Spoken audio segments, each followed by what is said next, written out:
Hey guys, welcome back to the Hat House. In today's video, we've got a bunch of sales we're going to go over, but more importantly, we're going to answer one of your questions about returns. And here at the Hat House, Mary's going to go over our numbers on our returns, but I've got some great tips for you guys on how you could fight against those INADs and lower those INADs. But first, let's get to the question, and then we'll get to our numbers, and then we'll get to the tips.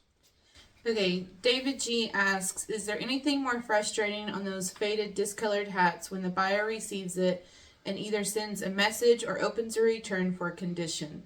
It seems like it comes up more in December too.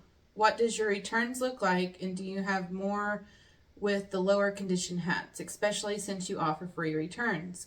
Do you deduct the shipping of refund? I know exactly how you feel, David. It's very frustrating when you get a return in and you've taken 10 pictures of a hat, both inside and out. You've covered every inch of that hat in the pictures, and they return it for it being lopsided or they didn't notice the crease. It's very frustrating. Here at the Hat House, our return rate is about 1.62%. That's including clothes and hats. The majority of that is hats.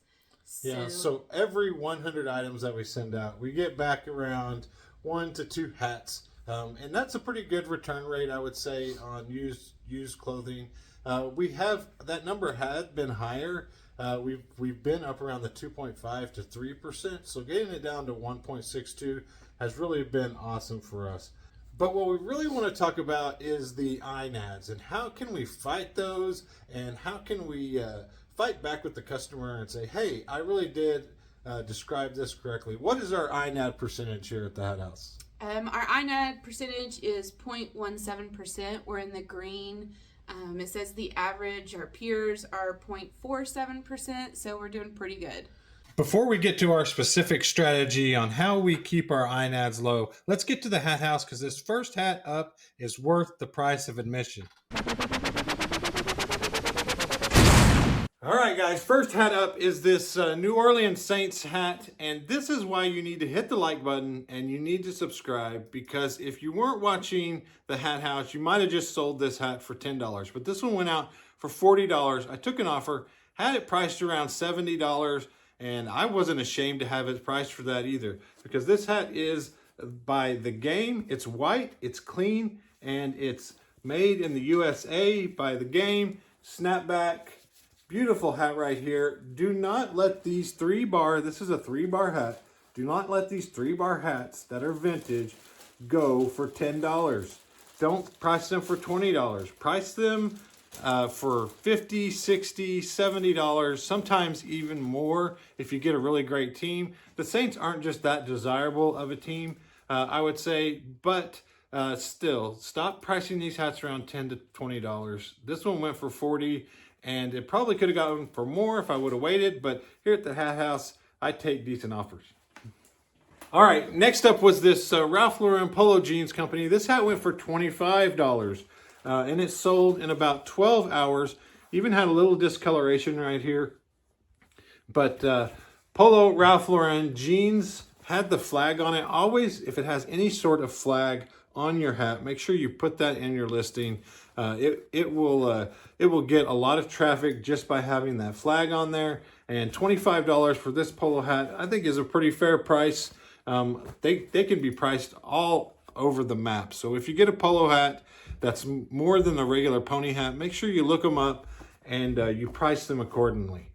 Next up was this vintage Nike hat, and this was, I even labeled it as boys. It is boys, it's used. It still went for $18. Beautiful vintage. Here's the vintage Nike tag right here that you want to keep a lookout for. Snapback, it was a smaller size, still clean. $18 for a boy's hat, I think, is a win. Next up was this North Face Cascades hat, went for $20. It was really clean, had a nice patch on it. Really cool hat right here. I would definitely pick this hat up if I ever saw it out. $20, I took the offer on this one. Next up is a bolo for you guys. It's cycling hats. They're getting ready to start selling really well. All the workout gear and stuff is going to start taking off in January, February, all the way through the summer. It's been kind of slow, but I just listed this cycling hat and I got another one. This one went for $22. Really nice cycling hat. Don't pass these up. I know they look like not much, but they're not much of a hat, but they still carry a decent sales price. Some of the cheaper ones, they go for like $10, but if you find ones that are really collectible, kind of like these two, that have the nice advertisement all over it in cool colorways, $22 is a great sale. And like I said, another cycling hat, really cool, had the advertisement on it. And I don't know every single one of these. I don't know what Campagnola is, but I just know if they have really good advertising, really bright colors, $22 on this one too. Great sale. Next up was this oh crap hat. It had a nice patch on it, and but the bill was even broken on this hat. And it was not in the best condition, but it still sold for around $12.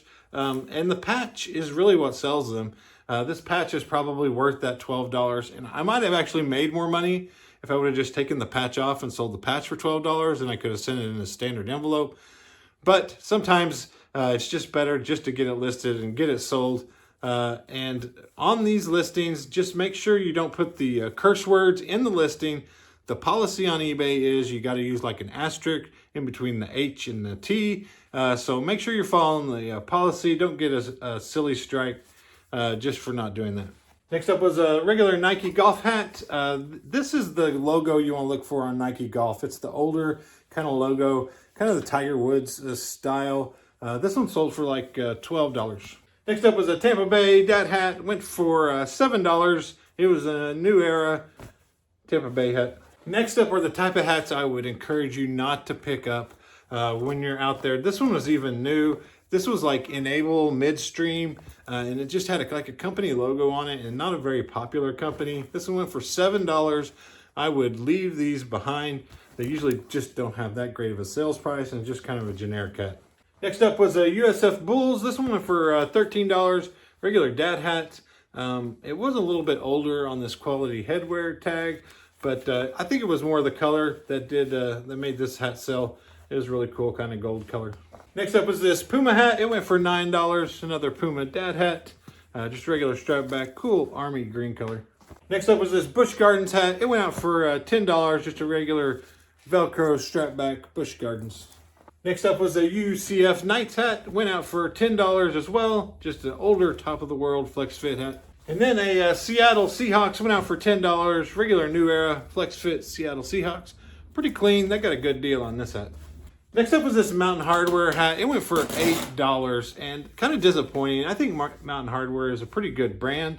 They make some really cool stuff, but the hats just usually don't sell for that much. This was just a regular foam kind of trucker hat, $8. Next up was a combined order. These two went for like $17. A cool Dutch Bros hat, which kind of surprised. The Dutch Bros hats usually have done pretty good, between 10 and 20. But then a regular Realtree hat. Buyer got a really good deal on these two for $17. Next up was this Dakine hat. Really cool. They got a great deal on this one, I think, too. It was in good condition. Had a really cool embroidery on it. Dakine just is a really good brand, but just not a high selling brand.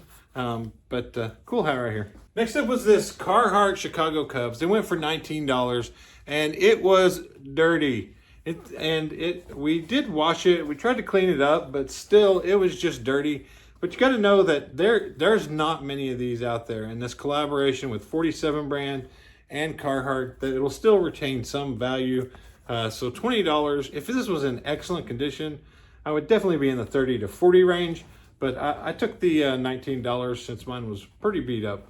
All right, guys, let's get back to our conversation about one of the most irritating things on eBay, the INAD. And let's learn how we can combat these when we get these returns from the buyers. I fight most every single one of the INADs, and I'm going to go over right now on how you can do that and how you can lower your percentage to get it down into the green like we have. So the first step, as soon as you get the item back from the customer, you want to take pictures of the item. You want to make sure that you take pictures, and does it look exactly the way that you sold it in your listing? Is it exactly the same way that the pictures showed? So you want to take those pictures and be ready to upload those. And so when you go to the return, you're going to be in the return, and it has a spot for you to add the pictures. So after you have the pictures taken and you get all those pictures loaded on the return, then next comes the comments. And this is where you want to make sure and plead your case really well. Like the hat that I got back that was lopsided, I put, this was a pre-owned, used hat, sold in that condition. We took 9 pictures of this hat. It came back in the same condition that it went out in. And a customer should expect a little bit of shaping on a pre-owned hat when they get it to fit their head.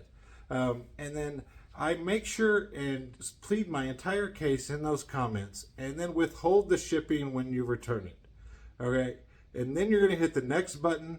You're going to go ahead and refund them for the price without the shipping. And then it's going to ask you, are you sure, basically, and then you're going to refund it. Now, the last step and the most important step here is on the last page of the returns, you can report the buyer.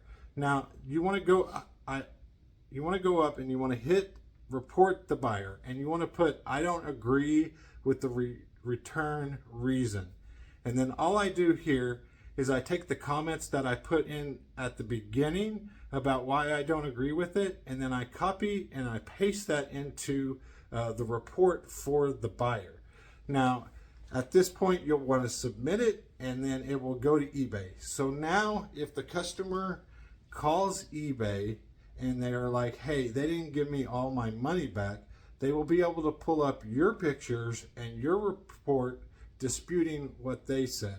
I haven't had one come back yet and side with the buyer.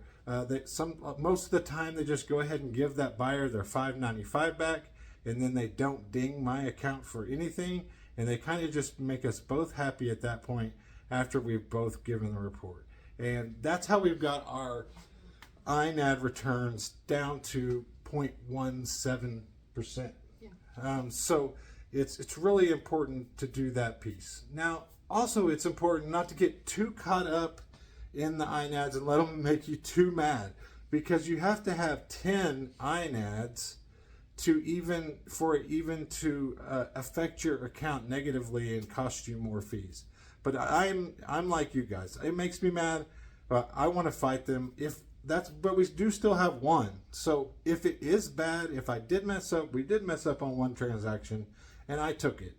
Maybe we put the wrong size in there.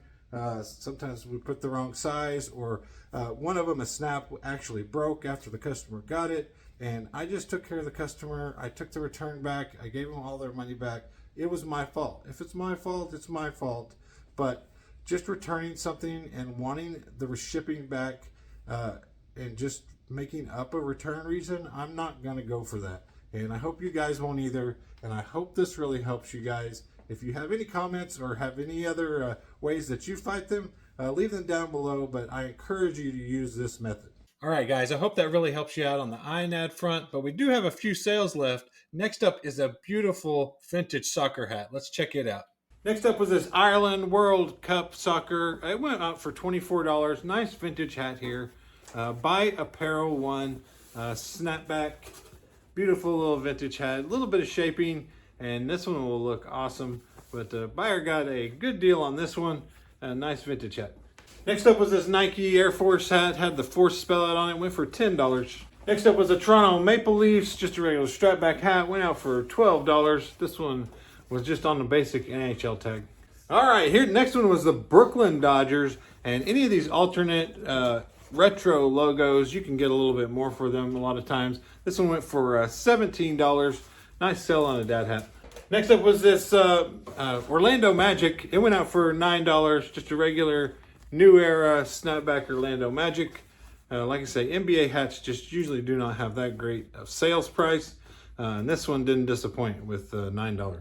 Next up was this KVU hat. Went out on the Depop. It was in beautiful condition. Went out for $22. That included the shipping. So nice little sale here for Depop. All right, guys, we're about to head out to the post office, get these bagged up. But don't think you got out of here today without hearing about Mary's hat. And my Sooners, I should have wore this one backwards today because I don't think Mary's was so lucky yesterday. But what hat you got on today? Today I have on a Tulsa Drillers dad hat. And what makes that a dad hat? We still get that question all the time. Well, why did I call them dad hats, or what makes it a hat a dad hat? A dad hat would be, it has no structure to the hat. It doesn't matter if you kind of flatten it or anything. It's a strap back, and it's just a casual hat. That dads would wear. So.